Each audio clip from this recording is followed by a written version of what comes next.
W życiu jak w boksie. Jeśli chcesz coś wygrać, musisz o to walczyć. I musisz być w tym dobry. Wojak dobry jest. Ola, you were born in London, but now you are based in Los Angeles. Why did you move out? Why did it happen? Top secret. No, I just wanted to change. You know, I was younger. I was hanging around with a lot of bad people. We were doing a bunch of crazy stuff, and I just, when I turned 20 years old, I knew it was time to grow up or end up in jail. So I decided to grow up, and my brother lived in California, and he found out I was boxing. He said, "Come over to California and just, give it a shot. Stay away from your friends and see how it goes." I came over, I fell in love with the gym, I fell in love with the training, and I just stayed. And it's been working out for me so far. So it's either jail or where I am now. Look at where I am now. I'm happy. At the very start of your career, you fought Alan Green, now the top super middleweight, light heavyweight, or even cruiserweight contender. You lost that fight by unanimous decision, I think. Yeah. So tell us something about this fight, because there were rumors that it was a home decision for Green. It was home decision. Everywhere, you gotta understand, coming from London, everywhere I fought, and when they introduced me from London, I was fighting Americans, so I was always the outsider, you know what I mean? I got there and I won 3 out of 4 rounds, he picked me up, he slammed me on the floor, referee didn't say anything, his promoter was setting up the show, and they give it to me unanimous, so I thought I won the fight. But hey, I took that loss, I spun it around, and here I am today, if he wants to do it again as a cruiserweight, I'll be glad to give it to him. You got to understand that he was my 3rd fight. You know what I mean? He had like 100 amateur fights. He was like 3-0, 3 knockouts before he fought me. So he had a lot of experience. He had everything going for him. I had nothing. No promoter, no judge, no nothing. So he was supposed to win and he won. So. You fought Michael Sims, and you won that fight also by unanimous decision. It was 8-round decision. Now Sims was in Kołodziej camp, and he said something negative about you. He said you were worse than Kołodziej. He said Kołodziej may outpoint you or even knock you out. Do you have any message for Sims? Yeah, Michael Sims, come on, man. I beat you in my 7th fight. You're like this big Olympian and everything. He's just angry that I beat him, This guy with no amateur career came over and just whooped him. I beat him 8 rounds. He almost quit, you know what I mean? So now he's just a little angry that I guess maybe he blew his career and he wants to put somebody else down. But I understand what he's doing, Somebody's paying him to spar. He's not going to say they're going to lose, Otherwise he won't get paid. So he's giving them good news. He tells them what they want to hear and he gets paid. But he knows he's full of shit. Sometime later you took the fight with Orlin Norris, former cruiserweight champion, and as I heard, you took the fight on very short notice, but you still managed to knock him out. Was that a career changer for you? Yeah, because I took that fight in like 2 weeks' notice, and most of my fights were like 2 weeks' notice, a week's notice, and that's why people are like, "Hey man, he's lazy." I was never in shape, because they would just call me. I would train 2 months for a fight, and the fight would get canceled. So it was just like, screw it, like let me live my life. Then they'll call me a week, and I go fight. 2 weeks I went to fight Ola Norris, and I thought because before that fight he had the draw with Moskaev. And Moskaev was a top cruiserweight then. I was like, oh shit, this guy, he can fight. So I stopped him. After I stopped him, I couldn't get a fight for almost 2.5 years because nobody wanted to fight me because I knocked out Ola Norris. Then it set me up for the, what's his name? Eric Fields. They called me undefeated, 11-0, 9 knockout. They called me 4 weeks notice. I had to lose 45 pounds in 4 weeks. 45 pounds is like, I don't know. How many pounds make a kilo? It's like, I don't know, 20 kilograms? 20 kilograms? Yeah, I had to lose like 20 kilos in 4 weeks. So I got it done and I went there. I fought Eric Fields for 10 rounds. I dropped him 4 times. They didn't want him to lose, He went from one end to the other end, face first. The referee still helped him up. So I've always been in the disadvantage fighting. So, no matter what opponent they give to me now, I'm just going to do what I've been doing from day one. But now with better conditioning, and I think I'll be okay. Then the Enzo Maccarinelli fight came, and you were behind on points. You were badly behind on points, but you still managed to knock out your opponent. What are your thoughts on that fight? Did you think that this was the start of a huge international career for you? Well, it had to be because what people don't realize is I went almost 2.5 years without a fight. Okay, and then I had 4 weeks to lose 45 pounds. I beat Eric Fields, and then after that, 2 months later, I fought Enzo.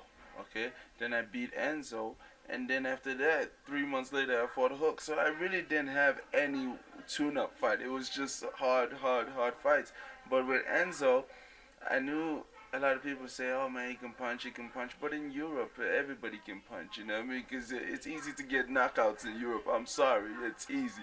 But when he hit me first round, I knew I could take his punch. And then when I heard him in the third round or second round, I knew I could knock him out. But I knew I didn't have the conditioning to go crazy and knock him out. So I was just gonna wait. So I waited for it, and eventually it came. I was throwing that punch from round one, but in round nine it landed.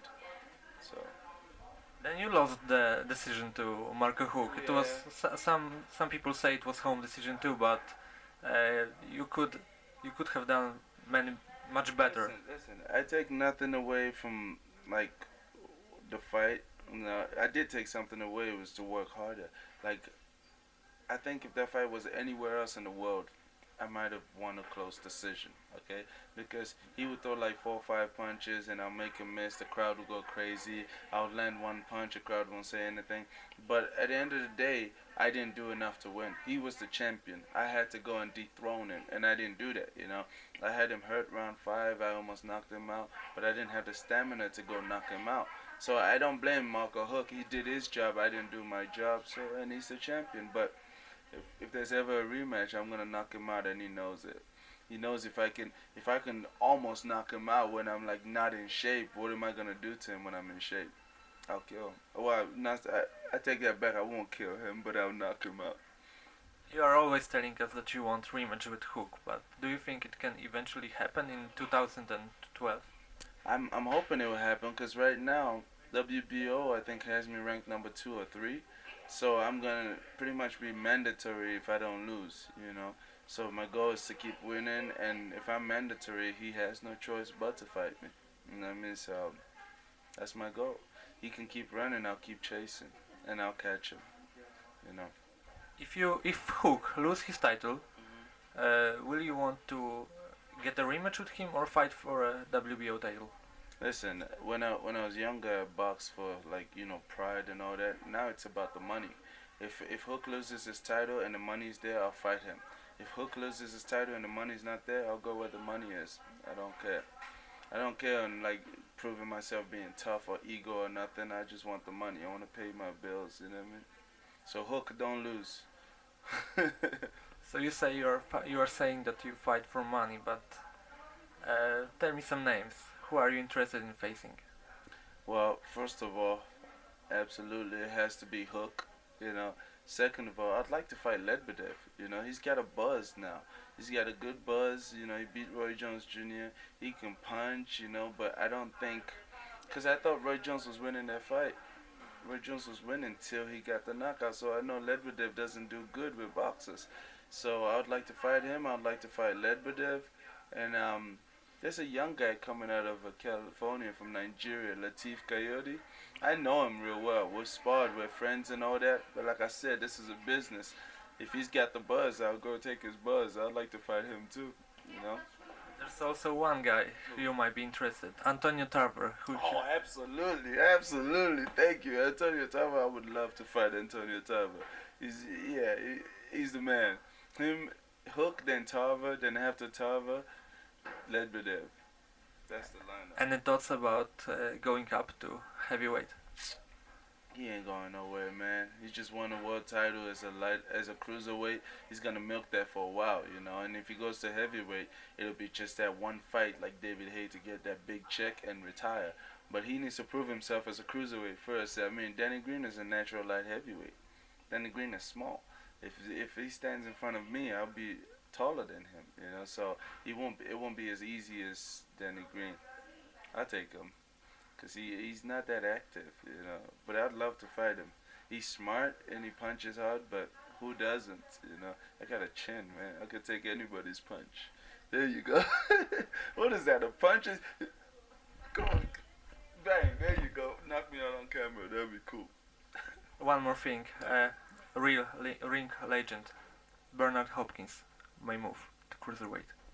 If he moves to cruiserweight, I would love to fight him just because he's a legend.